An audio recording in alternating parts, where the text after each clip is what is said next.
हाँ तो स्टूडेंट्स हम लोग सर्टेन वाला केस समझ रहे थे और सर्टेन वाले केस में हमने परसेंटेज की फॉर्म में देख लिया था कि कैसे होता है, समझ भी लिया था।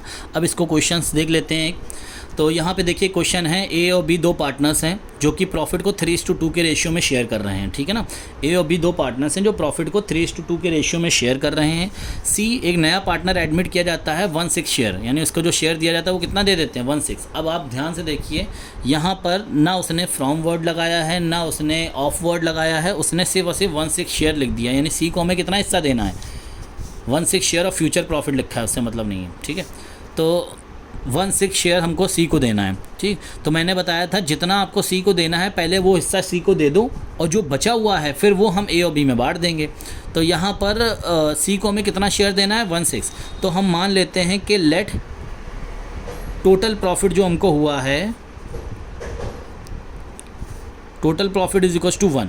जब परसेंटेज का केस था तो परसेंटेज के केस में हम लोग 100% लेते थे। जब हम रेशियो की बात करते हैं तो वहाँ पे रेशियो में हम लोग टोटल 1 लेते हैं, ध्यान रखिएगा, ठीक है। तो बैलेंस कितना रह जाएगा, balance for A and B, A और बी के लिए बैलेंस कितना बचेगा बताओ। 1 में से 1/6 जो सी का हिस्सा है वो मैंने माइनस कर दिया। टोटल प्रॉफिट 1 माना, सी को 1/6 चाहिए था तो 1 में से मैंने 1/6 माइनस कर दिया, तो कितना बचा 5/6 बचा, ठीक है ना। तो ए और बी के लिए जो बैलेंस बचा वो कितना बचा हमारे पास 5/6। तो अब हम इस 5/6 को ए और बी में डिवाइड कर देंगे। किस रेशियो में डिवाइड करेंगे, जिस रेशियो में ये पहले डिवाइड कर रहे थे प्रॉफिट को 3:2 में। तो देखते हैं कैसे निकल गया, ए बी एंड सी। ए का पहले का हिस्सा यानी 5/6 को डिवाइड करना है ना हमको, तो 5/6 हम लोग जो डिवाइड करेंगे ए के पहले रेशियो कितना था 3/5 था ए का, तो इस रेशियो मैंने डिवाइड कर दिया। 5 से 5 कैंसिल, 3 से ये कैंसिल हो गया, तो ये आपका बचा 1/2। इसी तरह से 5/6 को हम बी में डिवाइड करेंगे तो बी पहले कितना हिस्सा ले रहा था 2/5 ले रहा था, तो बी को हमने 2/5 दे दिया यहाँ पे, तो ये 5 से ये 5 कैंसिल हो गया, तो ये बना 1/3। तो सी का हिस्सा बताओ कितना हो जाएगा, सी का हिस्सा क्वेश्चन में दिया ही हुआ है हमको 1/6, सी का हिस्सा 1/6 हो गया।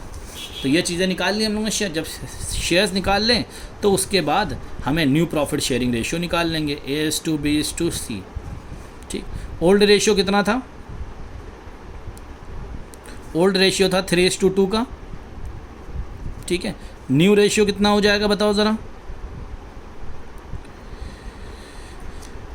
ए का न्यू हिस्सा कितना है 1/2, बी का न्यू हिस्सा कितना है 1/3 और सी का कितना बना 6, 1/6, ठीक। क्योंकि ये फ्रैक्शन में है और रेशियो फ्रैक्शन में नहीं रखे जाता, इसको एलसीएम लेके हम सॉल्व करेंगे।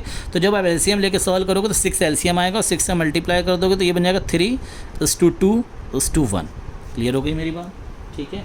3:2:1। तो ये नया रेशियो अगर आप देखेंगे तो न्यू रेशियो 3:2:1 आ जाएगा सर्टेन केस में।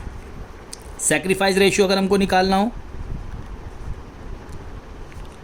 तो ज़रा बताओ सैक्रिफाइस कितना किया है इस केस में। जब सर्टेन केस की बात करेंगे तो सर्टेन केस में एक चीज़ याद रखिएगा, जो सैक्रिफाइस रेशियो होगा वो उनके ओल्ड रेशियो के बराबर होगा हमेशा। तो ओल्ड रेशियो ए और बी का कितना है 3:2 है, तो सैक्रिफाइस रेशियो भी 3:2 ही हो जाएगा इनका, ये याद रखिएगा। क्लियर हुई मेरी बात, ठीक है। तो अगर हम सैक्रिफाइस रेशियो भी निकालेंगे तो सैक्रिफाइस रेशियो भी कितना हो जाएगा 3:2 हो जाएगा सर्टेन के केस में। डन। तो एक बार फिर से मैं क्वेश्चन को आप लोग को एक्सप्लेन कर देता हूँ। हम लोग सर्टेन वाला केस पढ़ रहे थे जहाँ पे सी का जो शेयर है वो एग्जैक्ट दिया होगा क्वेश्चन में। सपोज करो ए और बी दो पार्टनर्स थे, 3:2 के रेशियो में शेयर कर रहे थे। तीसरा पार्टनर सी को उन्होंने एडमिट किया, 1/6 ऑफ शेयर सी को हम पे करेंगे, ठीक है। तो अगर जो इस सर्टेन वाले केस में हम लोग को ये करना होता है, जितना शेयर आप सी को पे कर रहे हो वो आप माइनस कर दो और जो बचा प्रॉफिट है वो आप बाकियों में डिस्ट्रीब्यूट कर दो जो बचे हुए। तो हमने 1/1 टोटल प्रॉफिट को 1 अज्यूम किया, उसमें से 1/6 को माइनस कर दिया, तो ए और बी के लिए जो बैलेंस बचा वो 5/6 था। अब ये 5/6 को हम इस रेशियो में डिवाइड कर देंगे। तो रेशियो में डिवाइड करने के लिए पहले 5/6 लिखा, उसका पहले ए का हिस्सा कितना 3/5 था, 3/5 का मल्टीप्लाई कर दिया तो ए का नया हिस्सा निकल कर आ गया। इसी तरह से बी का न्यू हिस्सा हमने कैलकुलेट कर लिया, देन रेशियो कैलकुलेट कर लिया। क्लियर हो गई बात ये, ठीक है। तो ये हो गया मेरा न्यू प्रॉफिट शेयरिंग रेशियो। इस वीडियो में हम लोगों ने ये सीखा न्यू प्रॉफिट शेयरिंग रेशियो। इसके बाद हम लोग रिवैल्यूएशन अकाउंट के बारे में बात करेंगे, वो भी हमारे एडमिशन ऑफ पार्टनर्स का ही एक टॉपिक है।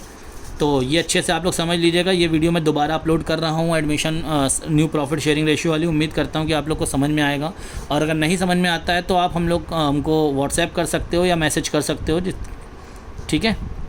Thank you.